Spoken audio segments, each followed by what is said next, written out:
साथियों, नमस्कार। आज इस कार्यक्रम में चर्चा का विषय है व्यक्ति के आचरण की मर्यादाएं शासन भी तय करता है और धार्मिक गुरु या संस्थाएं भी। किंतु सत्ता या गुरुओं को मर्यादा, आचरण या अधिकारों की सीमाएं वे स्वयं ही तय कर सकते हैं। यह एक विडंबना है। धार्मिक गुरु राजनीतिक सत्ता प्रणाली से कम हानिकारक है, क्योंकि धार्मिक गुरु स्वेच्छा से स्थापित होता है और कभी भी तोड़ा जा सकता है, जबकि राजनीतिक सत्ता को स्वीकार करना हमारी संवैधानिक मजबूरी है। इस कोटेशन में धार्मिक सत्ता और राजनीतिक सत्ता, इन दोनों की तुलना की गई है। समीक्षा है कि व्यक्ति के आचरण की मर्यादा दो तरीके से थोपी जाती है। एक राजनीतिक सत्ता के द्वारा और दूसरा धार्मिक संस्थाओं के द्वारा, किसी मिशनरी के द्वारा। तो ये दोनों में, राजनीतिक सत्ता और धार्मिक सत्ता, ये दोनों जो सत्ताएं स्थापित हुई हैं और आगे भी होने का प्रयास हो रहा है और ये होता ही रहेगा, अनवरत होता रहेगा। ये ऐसी बात नहीं है कि ये आज हम 2024 में गुजर रहे हैं तो 2050 तक आते आते ये प्रक्रिया इन लोगों की खत्म हो जाएगी या पूरी हो जाएगी। यह अनवरत चलेगा और अनंत काल से पीछे से ये चला भी आ रहा है। क्योंकि धर्म और राजनीति, यह किसी भी सामाजिक व्यवस्था के संचालन के लिए आवश्यक है।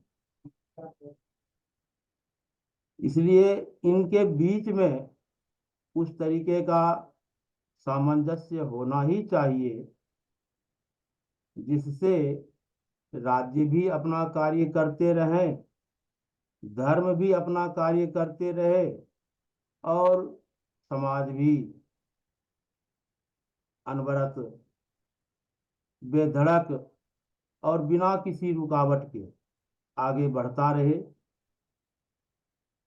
जब तक ऐसी व्यवस्था नहीं बनेगी तब तक समाज का संचालन उचित दिशा में नहीं होगा। समाज को ना उचित मार्गदर्शन मिलेगा और ना ही समाज को उचित संचालन मिलेगा। तो बौद्धिक मार्गदर्शन के लिए, मानसिक आत्मिक जागृति के लिए धर्म की जरूरत है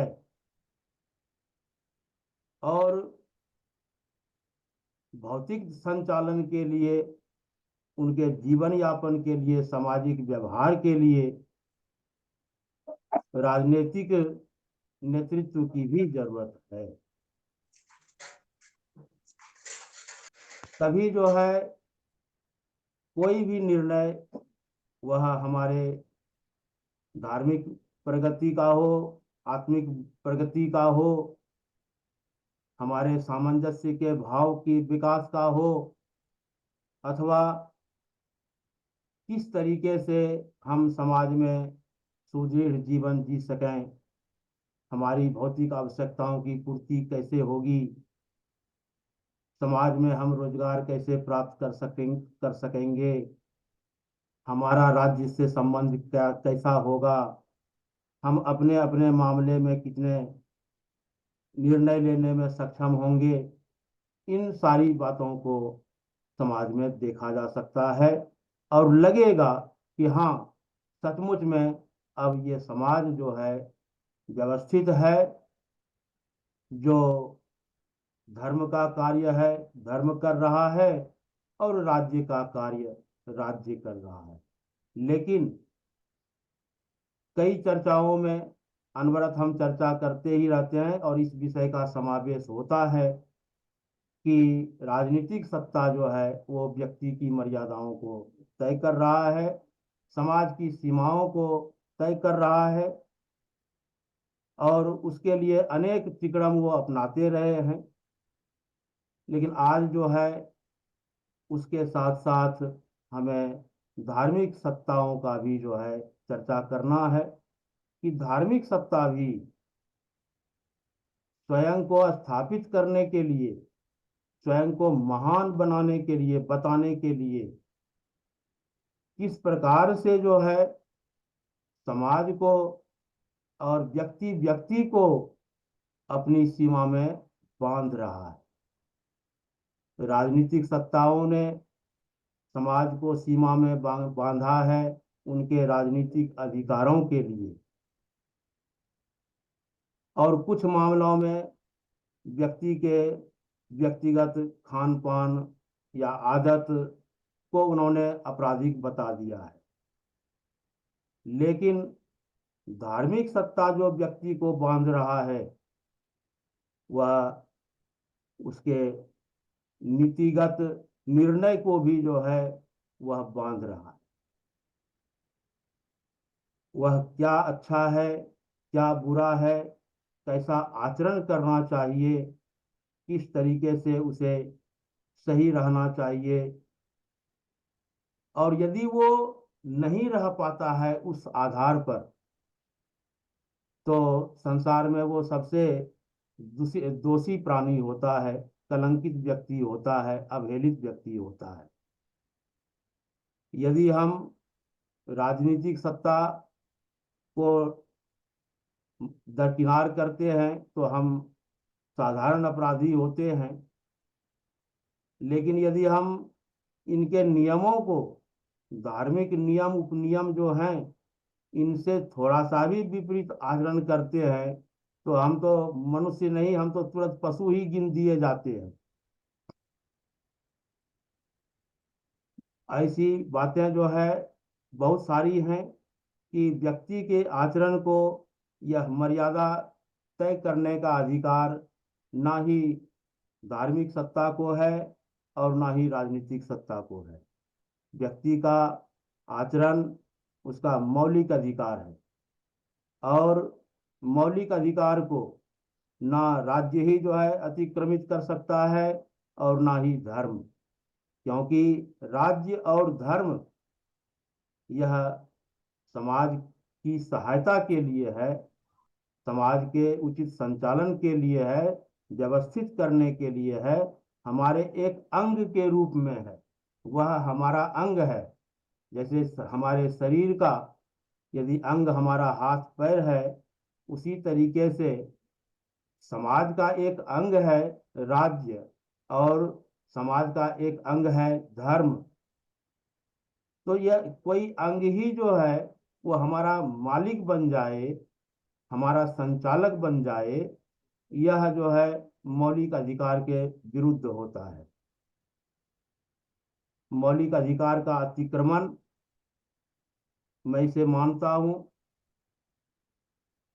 दूसरी बात है कि इस कोटेशन में एक चीज कहा गया है कि धार्मिक गुरु राजनीतिक सत्ता प्रणाली से कम हानिकारक है, क्योंकि धार्मिक गुरु स्वेच्छा से स्थापित होता है और कभी भी तोड़ा जा सकता है, जबकि राजनीतिक सत्ता को स्वीकार करना हमारी संवैधानिक मजबूरी है। संवैधानिक मजबूरी और किसी व्यक्ति को किसी ऐसी प्रक्रिया में, ऐसी सीमा में बांध दिया देना कि वह उससे बाहर ही नहीं निकल पाए,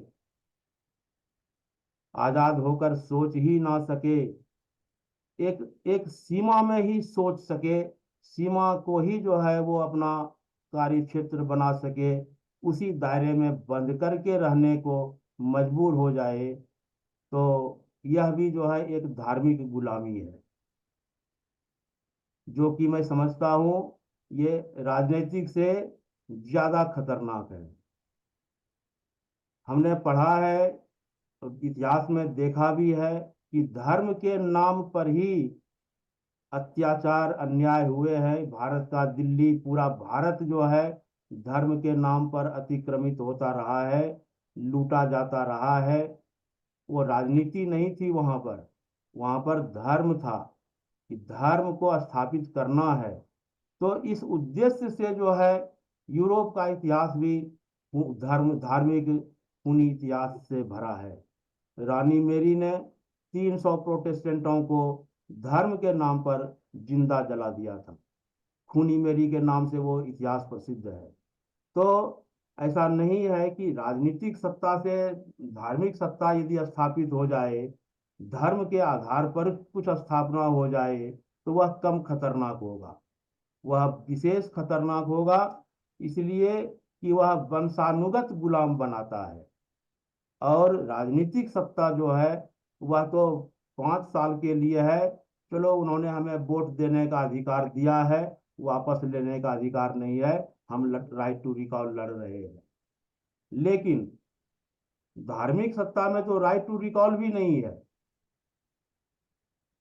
इसलिए कोई भी धर्म यदि दूसरे धर्म को काटता है या उसके विपरीत विचार रखता है, तो वो एक दूसरे के कट्टर हो जाते हैं, वहां कट्टरता आ जाती है।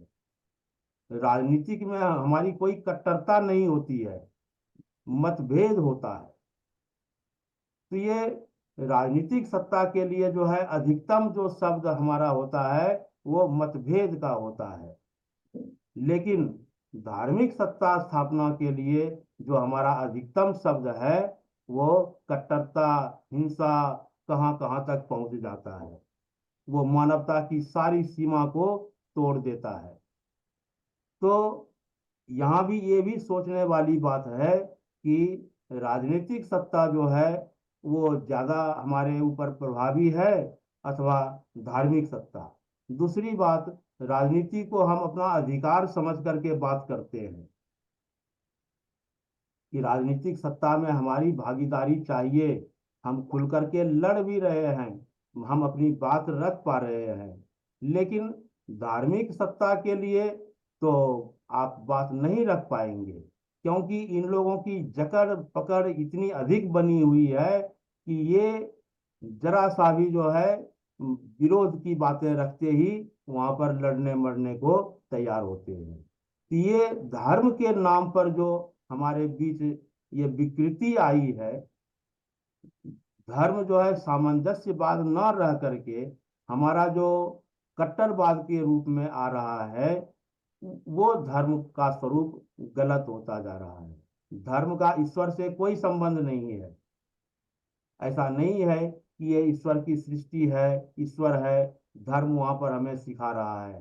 धार्मिक जो भी व्याख्यान आए हैं, धर्म के जो लक्षण हैं, धर्म के जो गुण हैं, उन गुणों को छोड़ करके हम लोगों ने धर्म को पौराणिक तरीके से प्रचारित कर रखा है, एक साहित्यिक तरीके से ले रखा है। इसलिए हमें समाज में व्यवहारिक तरीके से धर्म को समझना है और धर्म को स्थापित करना है।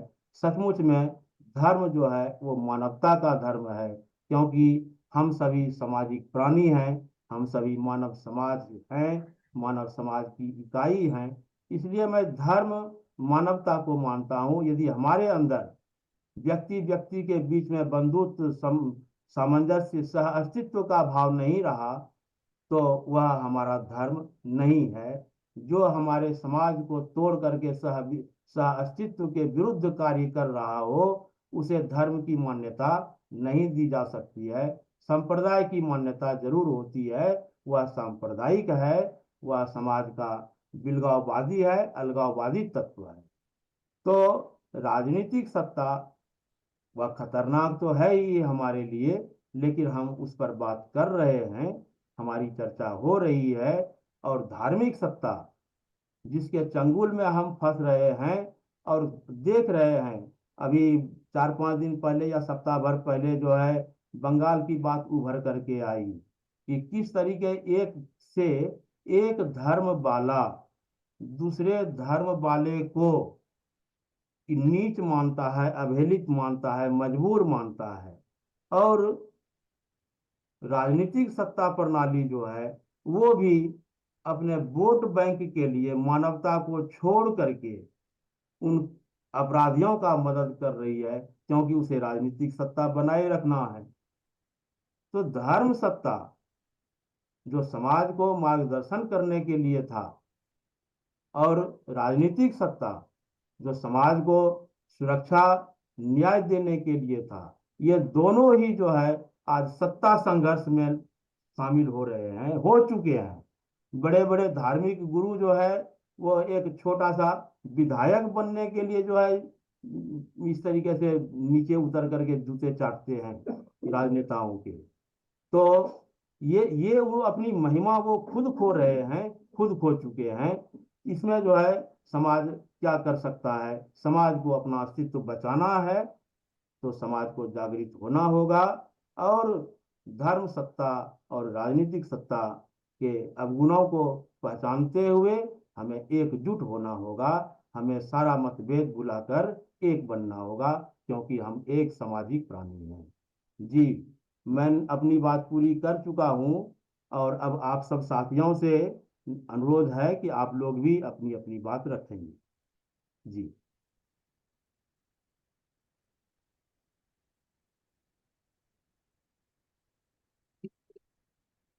चलिए बताइए आप लोग अब।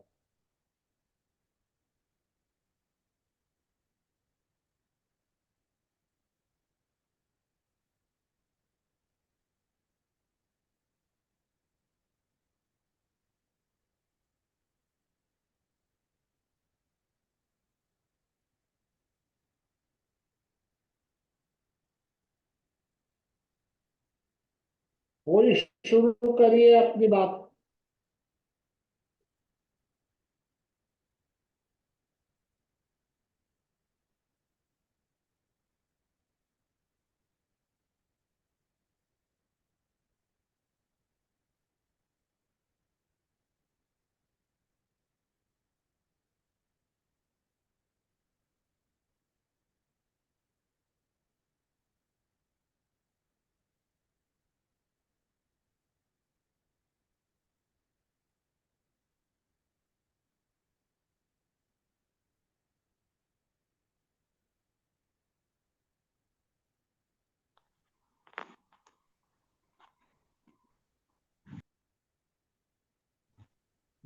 हेलो। हाँ बताइए। पहले तो फैक्ट में ही गड़बड़ है। कहते हैं कि सभी धर्म में दूसरे धर्म की अवहेलना करते हैं। हिंदुत्व तो किसी की अवहेलना नहीं करता है।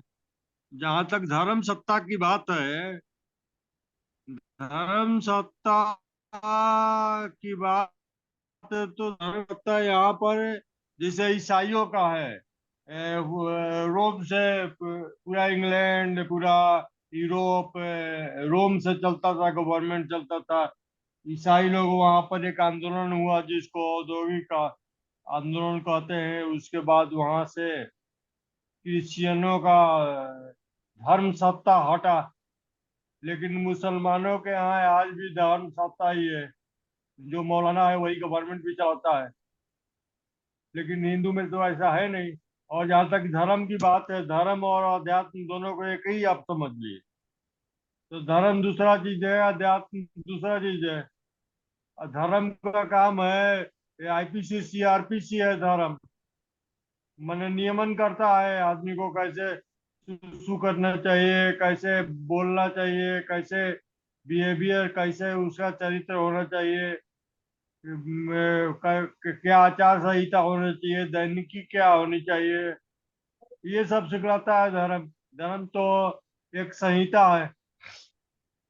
अब ये समझ लिए कि धर्म में अध्यात्म भी है, तो अध्यात्म धर्म नहीं है और सभी धर्म बराबर नहीं है।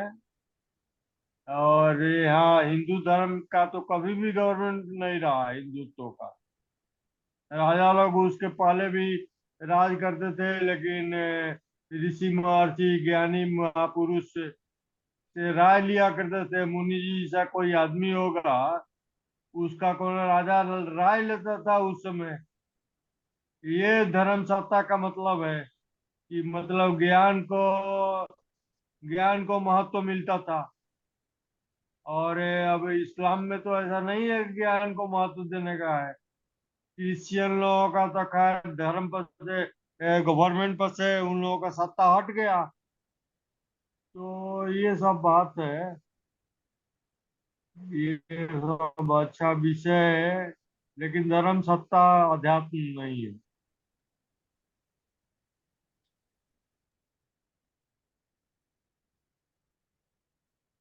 चलिए और लोग बताइए।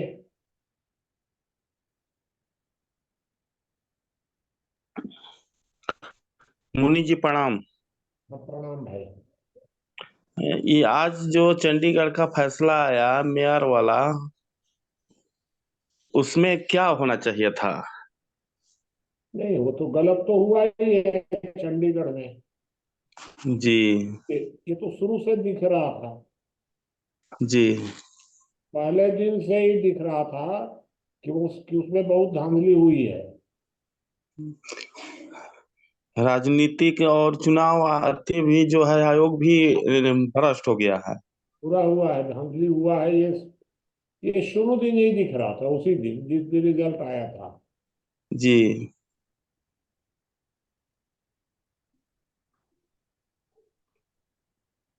चलिए और लोग बताइए।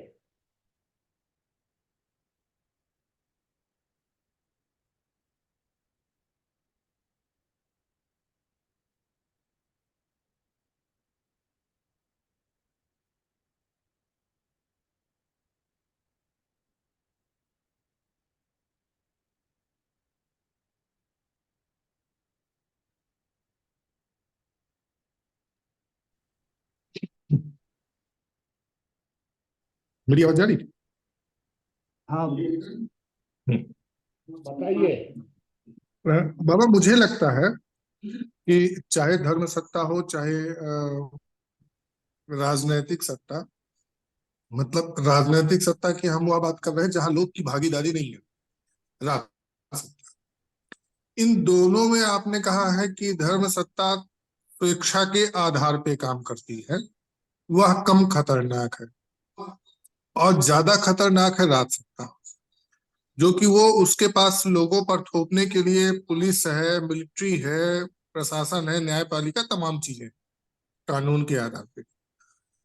लेकिन धर्म सत्ता को बाबा आप देखिए, ये लोग तो लहसुन और प्याज के लिए भी व्यक्ति को समाज से बाहर कर देते हैं। नैतिकता समाज में अगर स्थापित होती है तो कहीं ना कहीं ये धर्म सत्ता और धार्मिक लोगों की जिम्मेदारी ज्यादा बनती है, वही लोग इस पे ज्यादा प्रभावकारी होते हैं।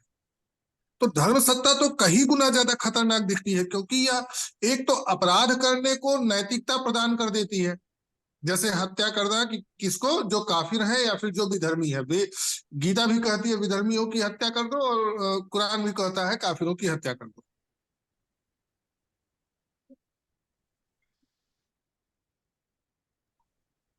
ठीक है, आपका जो प्रश्न तो है। ये तो एक इस तरह की बात देता है।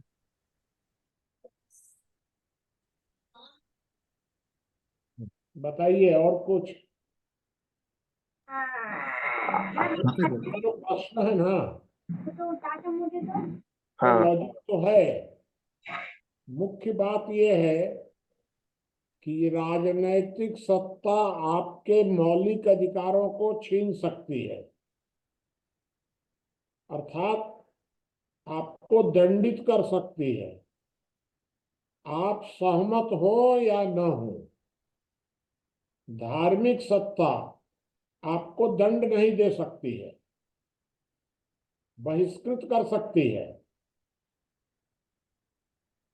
तो बहिष्कार जो है ये मौलिक अधिकार नहीं छीनता है।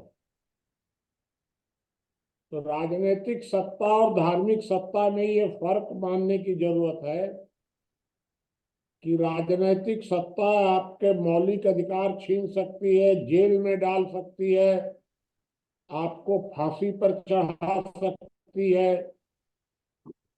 धार्मिक सत्ता इस प्रकार से आपके साथ नहीं कर सकती है। धार्मिक सत्ता जो है उसको आप छोड़ सकते हैं, बदल सकते हैं। कोई ईसाई है, मुसलमान होना चाहे, हिंदू होना चाहे, हो सकता है वो। धार्मिक सत्ता जो है वह तो एक संगठन के रूप में काम करती है। मैं इस बात से सहमत हूं कि दुनिया में जितनी हत्याएं हुई हैं, सबसे ज्यादा हत्याएं धर्म के नाम पर हुई हैं। ये बात सही है, लेकिन जितनी हत्याएं हुई हैं धर्म के नाम पर, उसमें राजनीतिक सत्ता का घालमेल जरूर हुआ है। सिर्फ धार्मिक सत्ता ने अकेले ये हत्याएं नहीं की हैं। जब धर्म राजनीति के साथ जुड़ जाता है तो उसकी ताकत बहुत ज्यादा हो जाती है। ये उसमें समझने की जरूरत है। इसलिए ये जो कोटेशन बना वो इसीलिए बना कि धार्मिक सत्ता को आपकी सहमति अनिवार्य है।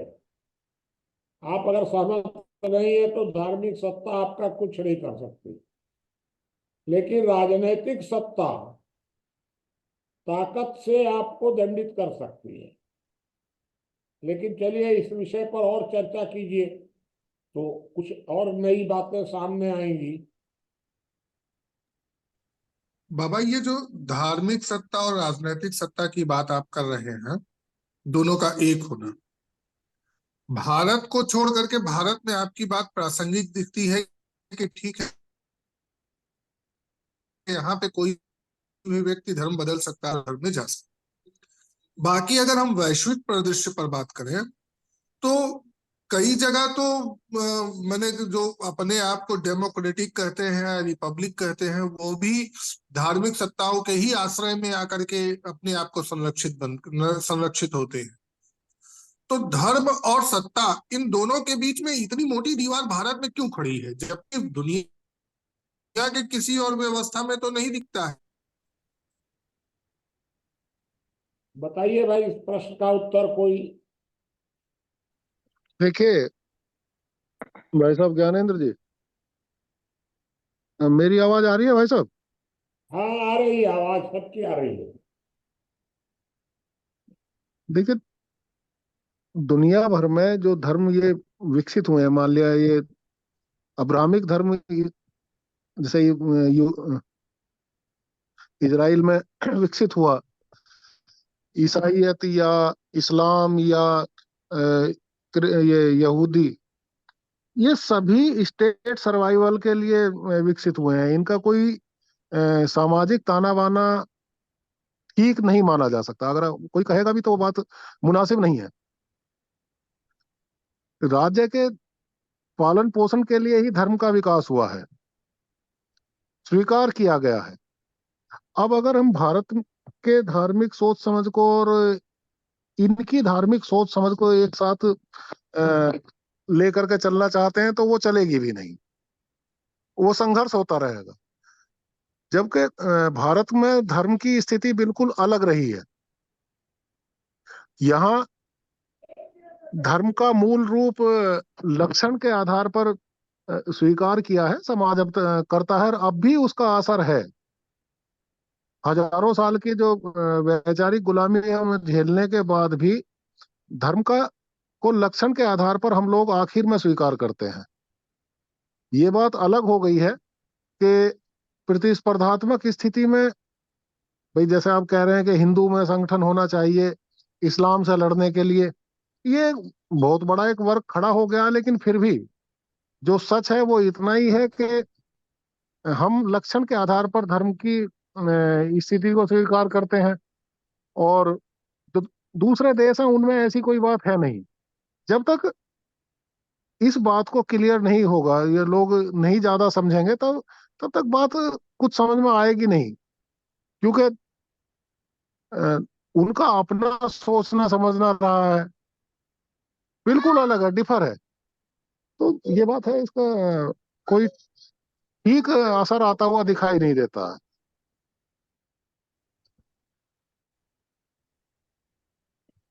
देखिए, भारत और विदेशों में ये बहुत बड़ा फर्क है ठीक है। कि वैसे भी यहाँ भारत पे ना, में धर्म संगठन का रूप नहीं पकड़ सका।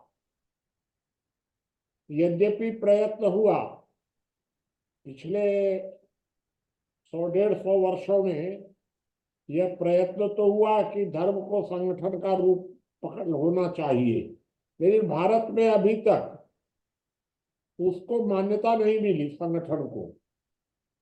दुनिया के दूसरे धर्मों में धर्म को संगठन का रूप दे दिया गया। ये सांगठनिक टकराव है, धर्म के नाम पर हो रहा। धर्म में टकराव नहीं है उतना।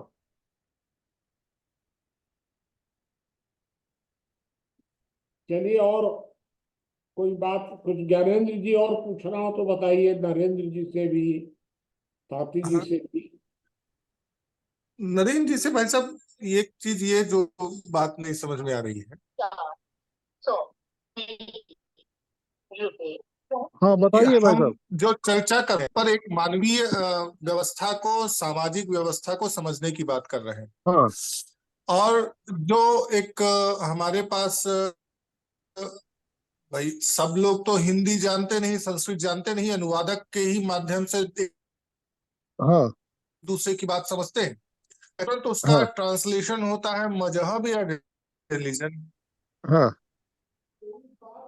उस दशा में हम कोई बात कैसे बिना किसी शब्द का संदर्भ ले, या तो फिर हम यहाँ पे धर्म न कह करके पंथिक व्यवस्था कह दें, सांप्रदायिक व्यवस्था कह दें, क्योंकि धर्म कहते ही तो धर्म को अगर जैसे ही हमने एक प्रोटेक्शन प्रदान किया कि वह ठीक है, कि वह कम हिंसक हम्म है, तो प्रश्न आप, आपकी बात कट रही है। पचड़ा हुआ अपना है, लड़ झगड़ रहे हैं, वो सब इसी आपकी इन्हीं रिलीजन और मजहबों की वजह से तो है। नहीं, ये बात ठीक है, आपकी ये बात ठीक है कि जो शब्द हैं विभिन्न भाषाओं के, उनमें लाक्षणिक समकक्षता नहीं है। इस बात में शायद मैं और आप थे रामानुजगंज में, और एक दिन बड़ी लंबी सी बहस मेरे और आपके बीच हुई थी। लेकिन जो मौजूदा शब्द हैं उन्हीं से हमें काम जी चलाना जी। है। एक्सप्लेनेशन ये होना चाहिए कि भाई जो एक आम भारतीय का मानस होता है वो धर्म को किस प्रकार स्वीकार करता है, और वैसा ही जो इस्लाम के अनुयायी का या ईसाइयत के अनुयायी का जो एक मानसिकता होती है वो धर्म को किस प्रकार स्वीकार करता है। दोनों में इस मुसलमान है, मान लिया है कोई हमारा भाई है इस्लामिस्ट, तो वो पूरी तरह से समर्पित होगा धर्म के प्रति। जैसे कि एक कम्युनिस्ट है, उसे हर हालत में, भारत में अगर कम्युनिस्ट है तो उसे हर हालत में सनातन धर्म का विरोध करना है और बाकी सबका पक्ष लेना है।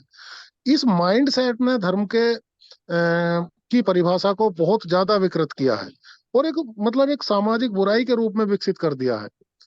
धर्म क्या है, वो लक्षण के आधार पर क्या हो जाता है। मुनि जी भी इस मामले में बहुत सारी बातें कहते हैं, और धर्म का जो रिजिड रूप है, जो सांगठनिक है, जिसकी हम अक्सर चर्चा करते हैं, वो क्या हो जाता है। तो है धर्म का, वो संगठन के दृष्टिकोण से है, लक्षण के आधार पर है ही नहीं। और समस्या ये हो गई है कि जो भारत में लक्षण के आधार पर धर्म का मूल रूप है, वो भी, उसमें भी बड़े भाग, बहुत बड़ी भीड़ का जो मानना है आज की तारीख में, वो हिंदुओं का भी सांगठनिक आधार पर ही होता जा रहा है। ये अच्छी बात नहीं है।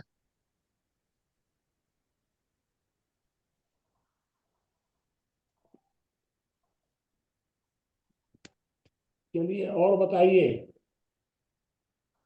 जी बाबा प्रणाम। हाँ प्रणाम भाई। धर्म का जहां तक लेना देना है, तब मैं कहूंगा कि धर्म गुणवाचक है और धर्म व्यक्तिवाद है, ना कि संगठनवाद है। ये अब हम लोग चर्चा कर ही रहे हैं। परंतु धर्म की जो आजकल हम विकृत रूप देखते हैं, इसको धर्म का स्वरूप नहीं कह सकते। धर्म का एक पक्ष वैज्ञानिक रूप है, जो तर्क की कसौटी पर या जो वैज्ञानिक शोध पर या जो एक रिसर्च जिसको हम कहते हैं उस पर यदि खरा ना उतरे तो वो धर्म हो ही नहीं सकता। अर्थात धर्म के विकेंद्रीकरण के रूप में हमने जो मान्यता मान ली है, जैसे वो धर्मगुरुओं के अधूरे पक्ष का लक्षण हो सकता है कि उन्होंने किस तरह से धर्म को फैलाया, किस तरह से कुछ कहा या किस तरह से उसको डिफाइन किया, वो अलग विषय हो जाता है। परंतु जहां तक वेद के या वैज्ञानिक पक्ष का सवाल है, तो आज भी विश्व में मुझे एक बार एक घटना याद आ रही है। शिकागो में जिस समय विश्व धर्म सम्मेलन था और स्वामी विवेकानंद जी उसमें गए थे, वहां पर 3 प्रश्न रखे गए थे और ये कहा गया था कि 3 प्रश्न जो हल कर देगा वैज्ञानिक रूप से, वो उसको सर्वसम्मति से मान लिया जाएगा। परंतु वहां पर स्वामी विवेकानंद ने एक प्रश्न हल करा था मात्र, और 2 प्रश्न नहीं कर पाए थे। मैं समझ रहा हूं ऋषि दयानंद होते वहां पर, तो वो तीनों प्रश्नों को हल कर देते। और शायद जो वैदिक धर्म है या जो वैदिक मान्यताएं हैं, उनको सर्व की मान्यता मतलब स्वीकार कर ली जाती है। रही बात संगठन की, तो संगठन का केवल काम इतना ही है कि कोई भी बात को हम रखते हैं सामने, तो ज्यादा लोगों की बात रखने से एक पक्ष मजबूत हो जाता है कि इतने लोग इस बात को कह रहे हैं तो ये सही होगा। लेकिन ऐसा है नहीं। अगर एक व्यक्ति जिस बात को कह रहा है, जैसा आपका अनुभव रहा है, और आप जिस बात को कहते हैं हम लोग उसको परखते हैं बहुत अच्छे तरीके से। वास्तव में जो आज आपने बात रखी थी, मेरा आज की पोस्ट से आपका नजरिया बदल गया। जो किसानों के ऊपर, मैं किसानों को सही मान रहा, लेकिन आपने जो तर्क दिया है उस पर मैंने विचार किया और माना कि वास्तव में सही बात है। भाई टैक्स दूसरे दे रहे हैं और उनको वो नहीं दें, तो कैसे करके भैया अपनी चीज। तो केवल ऐसा नहीं है कि संगठन के रूप में यदि कोई बात मानी जाए तो वो सही हो, वो सही मांग रख रहे हैं, और एक व्यक्ति यदि कोई बात रख रहा है तो वो सही हो सकती है। तो इन चीजों को लेकर के जहां तक धर्म का मेरा मानना है, तो वो उसका काम इतना ही है कि मनुष्य की विकृति जो मानवीय है उसको बनाए रखना और उसको एक सही दिशा देना, समाज के हित में कार्य करना और मानवीय गुणों का ही विकास करना धर्म का काम है। बाकी राज सत्ताएं ठीक है, वो धर्म का साथ, जब जब राज सत्ताएं कहीं डूबी है, राज व्यवस्थाएं डूबी है, तो उन्होंने धर्म का सहारा लिया है। उसका एक ही कारण है कि समाज में धर्म गुरुओं की या धर्म सभाओं की मान्यता शुरू से ही अब तक अधिक है। भले ही उसने राज व्यवस्था ने उनको दबाना भी चाहा, लेकिन ऐसा हो नहीं पाया। और आज भी लोग धर्म के रूप में ज्यादा जुड़े हुए हैं। शंकराचार्य को यदि लेंगे तो उन्होंने 4 मठों की स्थापना की और उन्होंने ये भी कहा कि ब्रह्म सत्यम जगत मिथ्या। ये कहने के बाद भी उन्होंने 4 मठों की स्थापना चारों दिशाओं में की। उन्होंने कहा भाई मिथ्या तो है, लेकिन वो उन लोगों के लिए है जो ऋषि मुनि और इससे ऊपर उठ गए हैं। परंतु व्यवस्था चलाने के लिए हमें राज व्यवस्था को सही करने के लिए दंड की व्यवस्था या भय की व्यवस्था भी स्थापित करनी पड़ेगी, शक्ति की व्यवस्था भी स्थापित करनी पड़ेगी। तो मेरा मानना है कि जो जहां तक है, जैसे शास्त्रार्थ की परंपरा हुआ करती थी, आज जो भी हमारे धर्म है या जो भी, मैं तो उनको धर्म कहता नहीं, मैं तो उनको मजहब कहता हूँ, पंथ कहता हूँ, वो धर्म नहीं है। तो इन सारी चीजों को लेकर के आज भी उनको ललकारा जाता है, तो वो आते नहीं है शास्त्रार्थ के लिए या किसी व्यवस्था के लिए। तो जान लेते हैं कि हम टिकेंगे नहीं वैज्ञानिक दृष्टि से और किसी भी आधार से, और वो मान लेते हैं कि हमारा अपना संगठन के रूप में है। तो उनके संगठन के रूप में कुछ मान्यताएं धर्मगुरुओं के द्वारा दे दी जाती हैं, कोई बाउंडेशन नहीं की जाती है। जैसे अभी हमारे समाज में खूब चल रहा है सानिया मिर्जा का, खूब बढ़िया से पोस्ट आ रही है और खूब उस पर चल रहा है। कहना चाहिए मलिक कोई था उस पाकिस्तान का क्रिकेट खिलाड़ी, तो उससे उसने विवाह किया था 10-12 साल, शायद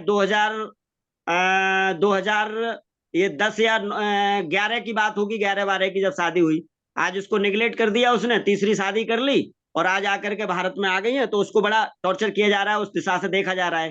तो ऐसी स्थिति में वहां लोग जहां धर्म को ज्यादा सरलीकरण के रूप में रख दिया, मान्यताएं दे दी गई कि जाओ जाओ जाओ जाओ, जो करना है वो करिए, तो वहां पर लोग जुड़ जाते हैं। बस मैं इतना ही कहना चाहूंगा। देखिए ऐसा है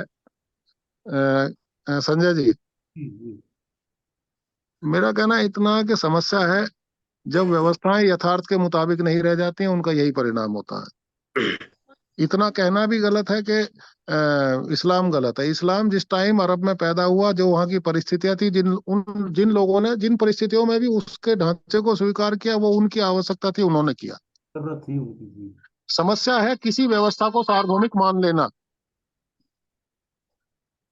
चाहे वो सनातन धर्म ही क्यों ना हो।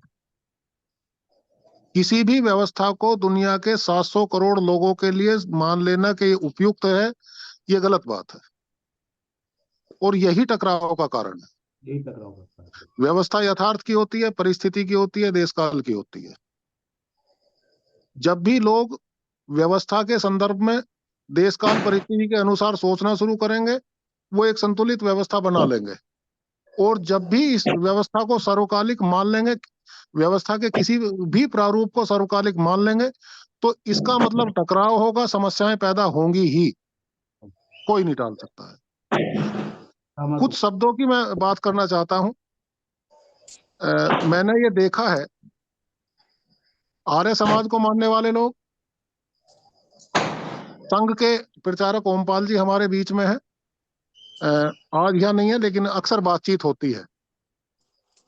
एक बार उनके साथ चर्चा हो रही थी, ज्ञानेंद्र जी जरा ध्यान दीजिएगा, तो वो यज्ञ को यज्ञ कह रहे थे। मुझे नहीं जानकारी थी तब तक क्या मसला है। तो मैंने पूछा कि ये शब्द कौन सा है। उस समय मुझे इस बात का जवाब नहीं मिला।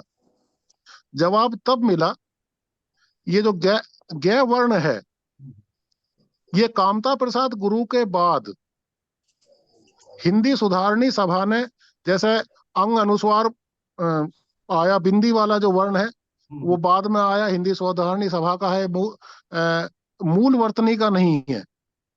जय यज्ञ और यज्ञ वर्तमान में यज्ञ है, गैप उसमें शुद्धिकरण माना जाता है। हिंदी सुधारणी सभा ने उसे स्वीकार किया। जब तक इस वर्ण का विकास ही नहीं था, हिंदी सुधारणी सभा ने ये तय किया कि भाई ये वर्ण स्वीकार किया जाए और इसका ये प्रयोग होगा। मेरे पास 2 एक किताबें रखी हुई हैं, उनमें जब मैंने देखा, मैं कहा अच्छा ये मसला है। देखिए ऐसा है, व्यवस्थाओं में मेरा कहने का जो प्रकरण का जिक्र का जो मसला था वो ये है कि व्यवस्थाएं यथार्थ के मुताबिक बनती हैं। जब भी बनती हैं, समाज सुदृढ़ और सुचारू हो जाता है। जब व्यवस्थाओं को ये तय कर दिया जाता है कि नहीं, यही व्यवस्था सर्वकालिक है, समस्याएं पैदा हो जाती हैं। असल बात यह है कि धर्म के साथ यही है, मजहब के साथ यही है। एक इस्लामिस्ट है, उसके लिए मजहब सर्वोपरि शब्द है। एक सनातनी है, उसके लिए धर्म सर्वोपरि शब्द है।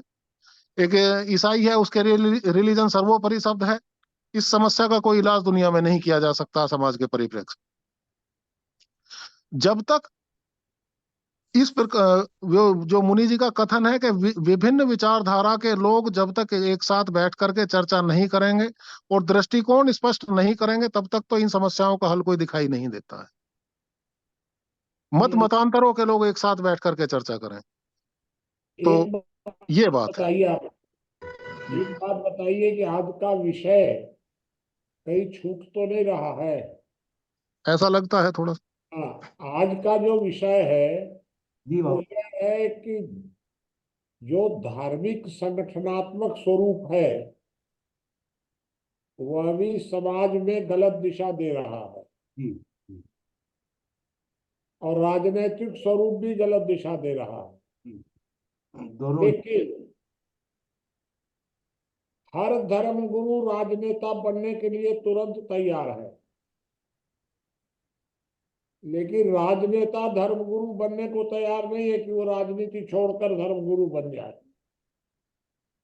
लेकिन धर्मगुरु जो है वो सांसद बनने को तैयार है। इसका मतलब कि राजनीति का जो हस्तक्षेप है समाज में, वो धर्म की तुलना में अधिक बढ़ता जा रहा है, क्योंकि राजनीति के पास पावर है। धर्म के साथ धोखा है, केवल धर्म के पास पावर नहीं है। तो जो धर्मगुरु हैं वो आपको धोखा दे सकते हैं, ठग सकते हैं, बल प्रयोग नहीं कर सकते। सत्ता तो आपको ठग भी सकती है और बल प्रयोग भी कर सकती है। तो इन दोनों में दोनों गलत हैं, लेकिन इन दोनों में राजनीतिक सत्ता अधिक घातक है वर्तमान समय में जो देखने को मिल रहा है। ये मेरे हिसाब से विषय है आज का।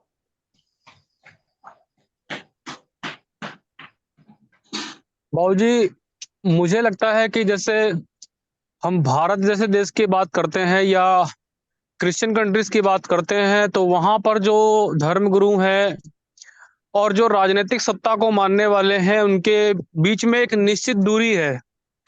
लेकिन जब इस्लामिक कंट्रीज की तरफ देखते हैं तो धर्मगुरुओं का ही शासन जो है वह राजनीतिक सत्ता के ऊपर है।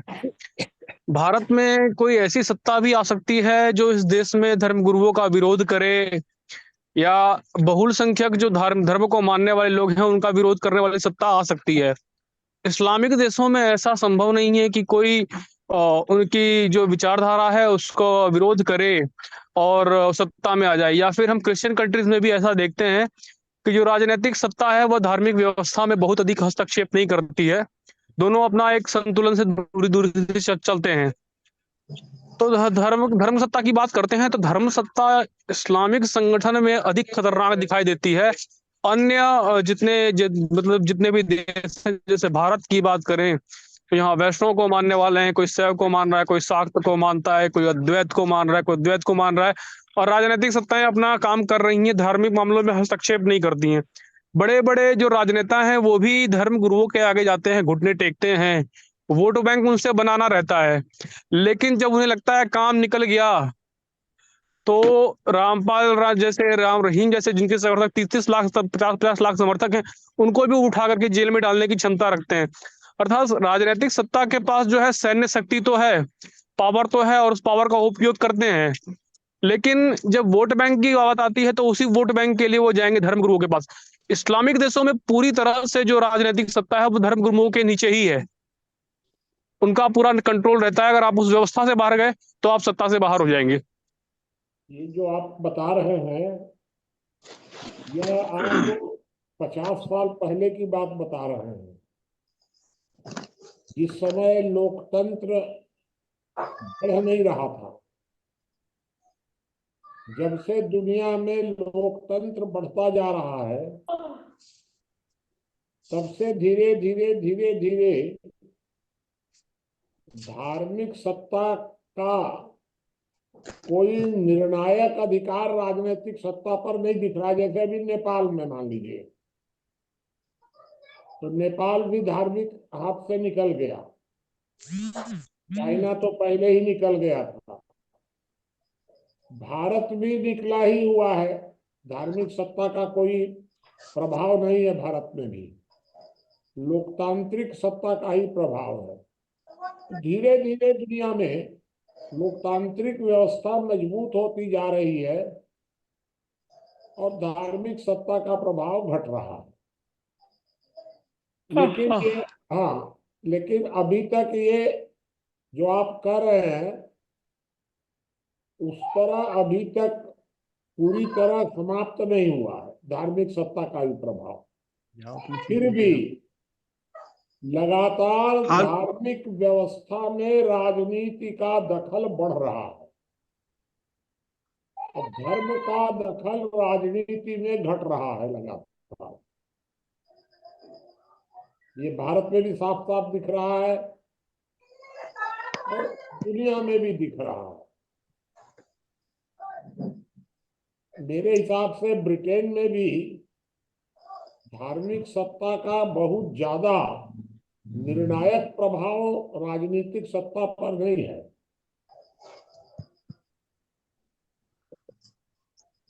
हेलो बाबूजी, मैं हेलो भी वही कह रहा हूँ। राजी, जी जी। राजी, हाँ बताइए। राजी, मैं आपको क्रॉस कर रहा हूँ। हाँ बताइए। मैं क्रॉस ये कह रहा हूँ कि देखिए, अमेरिका का कोई राष्ट्रपति नॉन क्रिश्चियन नहीं हो सकता है। उसके लिए क्रिश्चियन होना जरूरी है। कहाँ इसलिए आप डेमोक्रेसी के चक्कर में मत पड़े। केवल इंडिया में ही सब बदमाशी चलता है। नहीं, कहाँ की बात बता रहे हैं? ब्रिटेन की? कहाँ? अमेरिका में बाबूजी, कोई अमेरिका की। क्रिश्चियन राष्ट्रपति नहीं हो सकता है। हाँ, नहीं, कहाँ का बता रहे हैं? अमेरिका में कोई गैर क्रिश्चियन राष्ट्रपति नहीं हो सकता, ये आप बता रहे हैं। मेरे हिसाब से तो ब्रिटेन में तो हो सकता है, क्योंकि अभी जो वहाँ ब्रिटेन के जो प्रधानमंत्री चुने गए हैं वो तो हिंदू है मेरे हिसाब से। अभी जो चुने गए हैं, तो मैं ये कह रहा हूं कि धीरे धीरे धीरे धीरे दुनिया में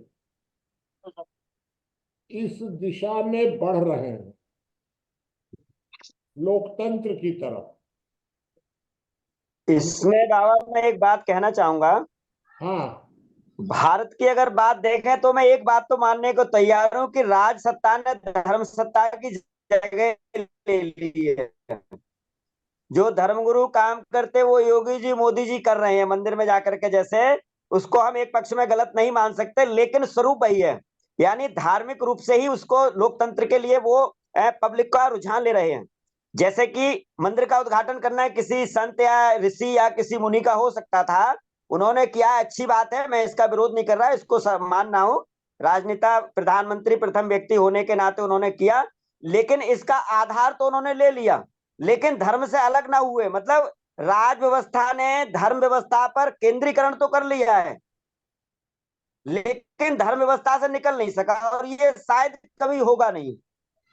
कुछ सोहन सिंह जी बोल रहे थे क्या?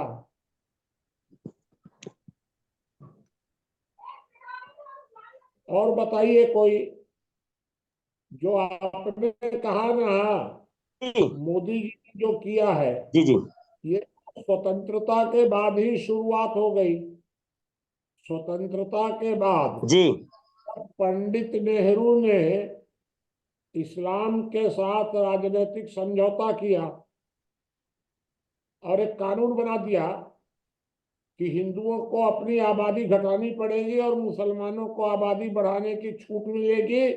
संवैधानिक तौर पर हिंदुओं पर प्रतिबंध लगाया, मुसलमानों को छूट दिया।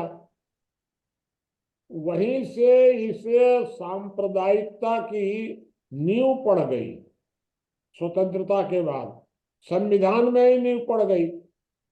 ये अलग बात है कि नेहरू जी अल्पसंख्यक तुष्टीकरण को लेकर चल रहे थे, मोदी जी बहुसंख्यक तुष्टीकरण को लेकर चल रहे हैं। नहीं बाबा, मेरा कहने का उन्होंने जो किया, अच्छा, मैं ये कह रहा हूँ कि भले ही वो कर लिया, लेकिन वो पक्ष लेकर के दोनों लोग चल रहे हैं, राज सत्ता की जिम्मेदारी ले रहे हैं और धर्म सत्ता की भी जिम्मेदारी लेकर के, मेरा इतना कहना है बस। तो ये बात तो सही है, मैं भी कहा हूँ हाँ कि जी।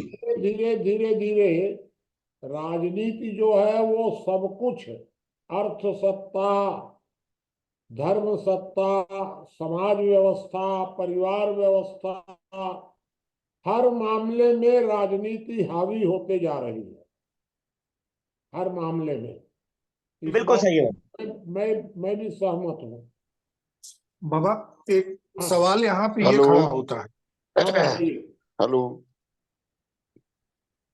हाँ बताइए, मोहन बाबू हाँ, बोल रहे हैं, बताइए। मेरा मेरा सभी साथियों का मेरा एक केवल प्रश्न है कि क्या कोई समूह संस्था संगठन जो है सत्ता तक पहुंचने का एक साधन है या साधन बन सकता है? कोई भी समूह संस्था संगठन अगर सत्ता तक पहुंचने का केवल एक साधन बन सकता है तो क्या मैं उसको धर्म कह सकता हूं? मेरा प्रश्न है। बताइए भाई कोई। नहीं।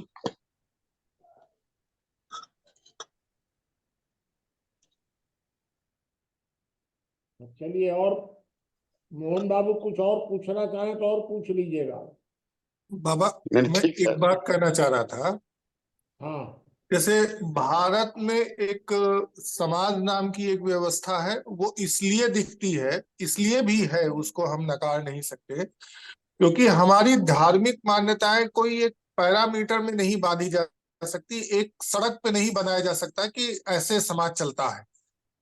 इसलिए हम धर्म की जब बात करते हैं तो हम लोग बड़ा कंफ्यूज होते हैं कि हम कह किसको रहे हैं। कभी गुण प्रधान कह देंगे, लेकिन फिर चर्चा करते समय हम कह देंगे मुस्लिम धर्म वाले।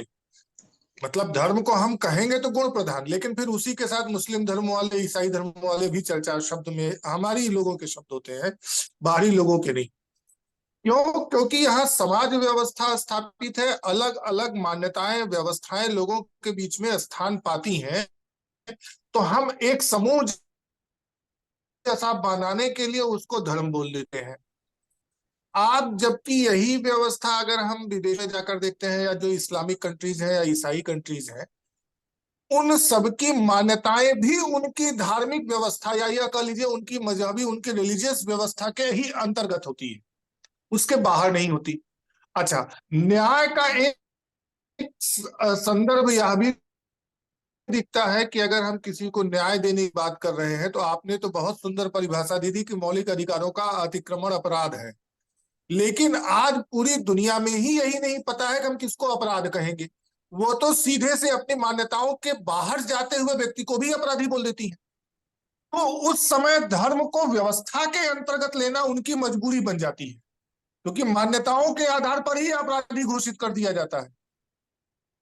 तो हमें लगता है कि थोड़ा सा इस दिशा में भी सोचने की जरूरत है कि हम अगर जिस संदर्भों में, जिन संदर्भों में हम इस्लामिक या ईसाई कंट्री की बात करते हैं, अगर उन संदर्भों के आधार पर भारत को देखेंगे, तो मुझे तो लगता है कि जब तक आप एक व्यक्ति की मान्यताओं को, उनके गुणों को नहीं समझेंगे, जो कि जिनको अभी हम लोग नाम दे रहे हैं हिंदू धर्म, उसको ज्यादा अच्छी तरीके से मार्गदर्शक सामाजिक सोच संस्थान ज्ञानज्ञ परिवार कहता है समाज, तो उसकी तो बात रखने के लिए कोई व्यवस्था होनी चाहिए। क्योंकि इंडियन जुडिशरी सिस्टम पूरी दुनिया के जुडिशरी सिस्टम से अलग है।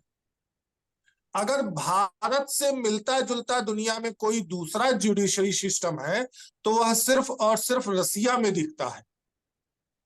बाकी हर जगह न्याय व्यवस्था कहीं ना कहीं मान्यताओं के आधार पर ही निर्णय देती है, जिसको नैतिकता कह लीजिए, जिसको सामाजिक व्यवस्था कह लीजिए। हम तो सामाजिक व्यवस्था, राज्य व्यवस्था, धार्मिक व्यवस्था तीन अलग अलग कह पा रहे हैं। बाकी और जगह शायद ये इतना आसान नहीं।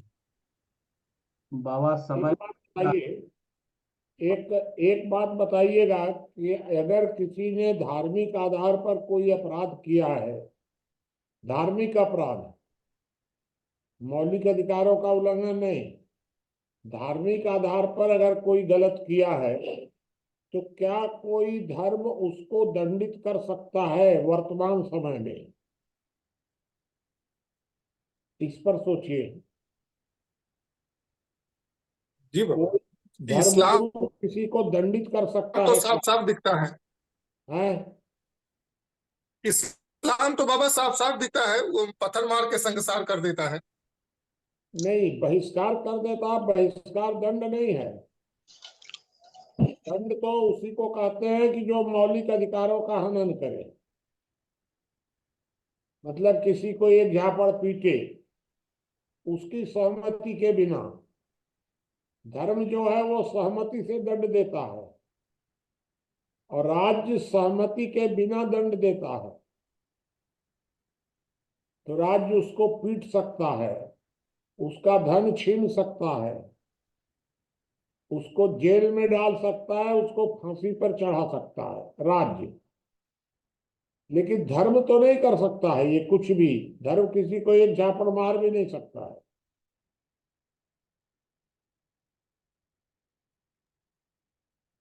जी बाबा, मेरे ख्याल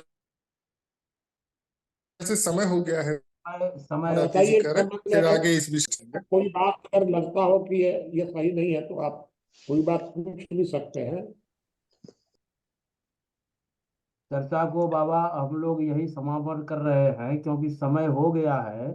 और हाँ ठीक है ना, पर एक एक आध मिनट में कोई एक आध प्रश्न किसी का हो तो कर लीजिए, नहीं तो कोई बात। आदरणीय मुनि जी नमस्ते। हाँ शॉर्ट में रखिएगा अपनी बात टाइम के हिसाब से। बिल्कुल शॉर्टकट में रख रहा हूं मैं। हाँ और मुनि जी मैं कहना चाह रहा हूं कि जैसे सत्ता पक्ष दंड दे सकता है मगर धर्म दंड नहीं दे सकता है, तो धर्म के अंदर अच्छी बात है कि वो दंड नहीं दे सकता मगर धर्म के अंदर बहिष्कार करने की शक्ति होना चाहिए। तो ठीक है, आपसे हम सहमत हैं कि धर्म को समाज को बहिष्कार की शक्ति होनी चाहिए, दंड की शक्ति नहीं होनी चाहिए।